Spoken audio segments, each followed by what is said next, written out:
Štai noriu dar padaryti tokį irgi išpakavimo video. Žirklės, topiarinis žirklės. Topiarinis tai yra krūmelis dekoratyviam kirpimui, čia reikia sakyti, gal neginėjimui, reikia sakyti, štai japoniškos kamaki žirklės. Čia irgi mamai užsakiau, čia ne man, aš pats turiu štai tokias Chikamasa žirklės. Štai labai man patinka, aš jas pirkau būtent pušies ūglių genėjimų, nes sekatorium nėra taip patogu, o šitam smailom tokiom ilgesniam nosim yra patogu lysti į tankumyną.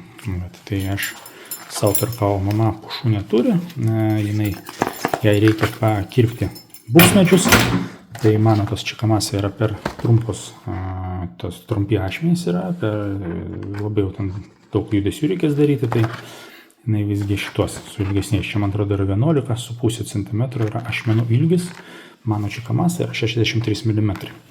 Tai va, tai štai irgi viskas japoniškai, made in Japan.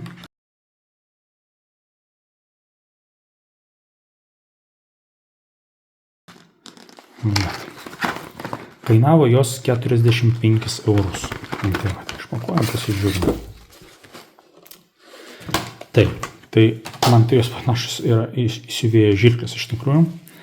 Štai užsegimas toks, čia yra plastikinis, jis yra, ar matosi, nežinau, čia plastikas, o taip atsisinga. Tokios spiroklės kaip ant to Katsuno sekatorių. Ir užsegimas toks pat. Štai rankenos, hop. Nežinau, primena siuvėjo žirklių garsą. Pabandom kaip kerpa, aišku, medienos nekirpsim, bet kadangi tai žirklės, jos turėtų drąsiai kirpti popierių. Oi, drąsiai. Oi, žiūrėkit. Kabina. Oi. O, čia neima. O, žiūrėkit, arčiau galiuko ima. Geras. O, čia neima. Bet čia vėlgi, čia yra plonas popierius, ne popierių karpysim realiam gyvenime. Karpysime šakeles. Va, storesnį popierių, žiūrėkit, storesnį popierių, čekis yra labai plonas popierius, storesnį, čia yra A4 paprastas spausdintuvo lapas, tai jį puikiai ima. Na ir dar pabandom lapelį, laukit, o, tai čia problemų nebus, tai vat, vėliau gal galėsiu kokį iš mamos atsiliepimą išgirsti, vat. Sau, kaip sakiau, tokių neau, nes man nereikia, aš norėjau truputį lengvesnių, mažesnių, manevringesnių, tai pirkau ne šitas kamaki žirklės, o tas Chikamasa, o čia krūmams kirpimą daryti, kaip tik šitas yra patogesnis. Man tik vienintelis dar galbūt dalykas, nežinau, čia jau po naudojimo, gal mama galės pasakyti, man atrodo, kad spiruoklė yra per standi. Moteriškai rankai gali būti, kaip sakyti, taip per standi, per daug jėgų reikia spausti, gali ranką pavargti, jeigu tai va daug judesių daryti, bet čia mano tokie įspūdžiai. Šiaip žirklės atrodo kokybiškai padarytos, nėra kažkokia pingiena. Kerpa lapelius gerai, tai žiūrėsim jau, kaip pabandysim pirmus kirpimus jau daryti. Pavasarį, kada ten tie buksmedžiai bus genimi, aš su dekoratyviais nelabai užsiimu, nelabai žinau. Mat, tai tokie dalykai. Tai vėlgi, negaliu pasakyti, kad pirkt ar nepirkt, tai tiesiog va tokia apžvalga, pirmi įspūdžiai, išpakavimas.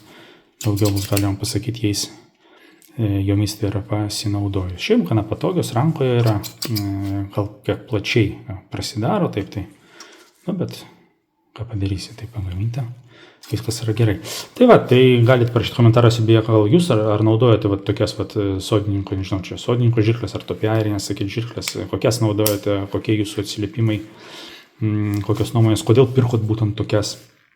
Va, nes čia pirkom šitas būtent dėl spiruoklės, nes yra krūva žirklių be spiruoklių, bet norėjusi mažesnių būtent ir su spiruoklė, kad nereikėtų pirštais judinti. Va, ir norėjusi ilgesnių ašmenų, ilgesnių negu mano Chikamasa. Va, štai, palyginimą žiūrėkit. Va, Chikamasa ir kamaki šitas. Tai va, tiek žinių šiam momentui, rašykit komentarus ir iki kito pasimatymo.